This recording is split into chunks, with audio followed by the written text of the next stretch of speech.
Welcome and thank you so much for joining me once again to explore thoughts, thinking, and how we might create wiser and more resilient ways of using our mind.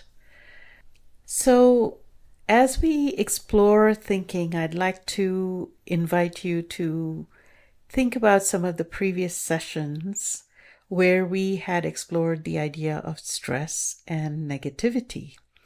Because if you just take maybe 5 minutes to have a cup of tea with yourself and just watch your thoughts, very often you will find there is a critical voice, a more negative voice. And this is, of course, not our fault at all. We were trained this way. People were very judgmental and very demanding when we were younger as children, and we learned that behavior. And so often we are more in a fight with ourselves rather than sitting in friendship with ourselves. This is a new thing for us to do. The other thing also is to understand that we are hardwired for this protection through the cortisol release in our body. It is an old fight-flight response that is there really in protection for us. And the release of cortisol allows us to rev up our body, as you have heard in a previous episode, to fight. So this means, of course, that our muscles get tense, our body gets tense, our breathing gets shallow, our digestion slows down, and so on. Now, in itself, this is a great thing. If there is a dog that is running after you and you have to just run to save your life, you want all of this to fire. You want it to happen. But you want to do this in short bursts. And you want to be able to release it when it's done. Unfortunately for us, our minds don't know the difference between a real danger, a real lion fighting you, versus the thought of a lion fighting you. Both the thought and the real thing create the same cortisol cascade in your body that revs up the system even when there is no actual danger or fight physically in your life. What this does is it really depletes you. All of these thought processes, when there is no actual fight, end up creating very depleting cascades that physically leave you very stressed, tight, fatigued, tired, and eventually create a lot of medical problems if they are not addressed. So a teacher once told me the thought of your mother is not your mother. This is a really important thing to remember. A thought is just a thought.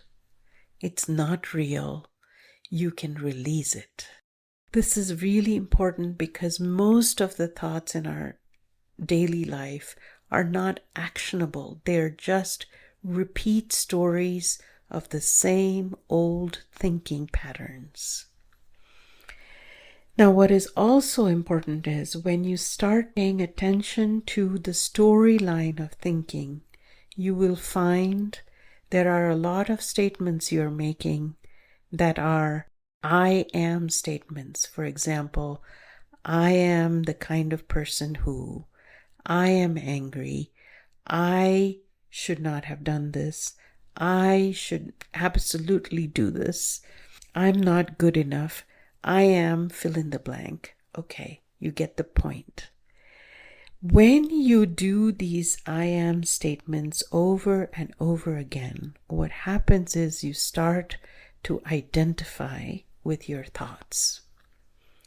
You become your thoughts.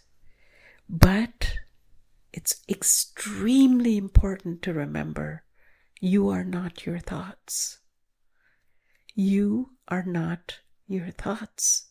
There are so many thoughts that come and go. You don't have to believe all of them. You don't have to get carried away in these stories. You can break these cycles.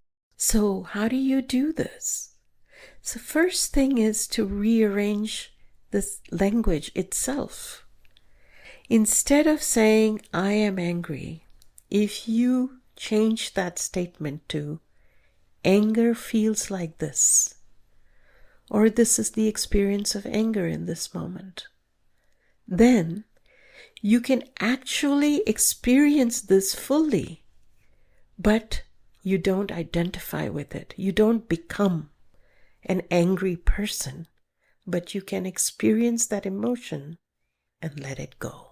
If you fully experience something but don't identify it, you won't get lost in the story. Then you can actually pause and be available for wise action with wisdom in the next moment. So if you experience something fully, this feels like this, the experience of it is this, then what is it that I can do to meet this in a wise and compassionate way? That is a possibility. If you don't own it, you can actually respond to it in a much wiser way. This is really an invitation to practice again and again to see if you can recognize an emotion coming up, recognize a thought pattern coming up, start to see if you can accept it with wisdom and understanding that it has come to be because of things and circumstances well beyond this moment.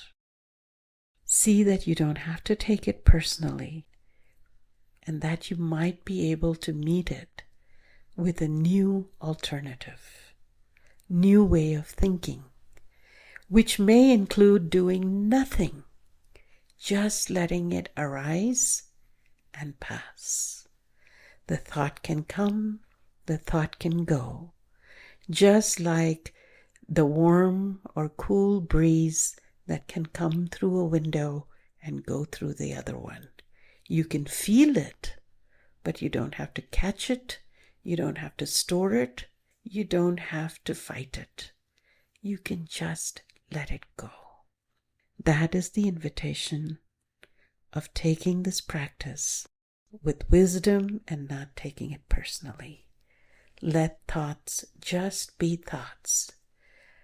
The thought of the sky is blue, the bird is chirping, is also just a thought, just as much as the thought of I am angry, I hate this person, I don't like this job, I don't like my family, whatever it is, they're all just thoughts.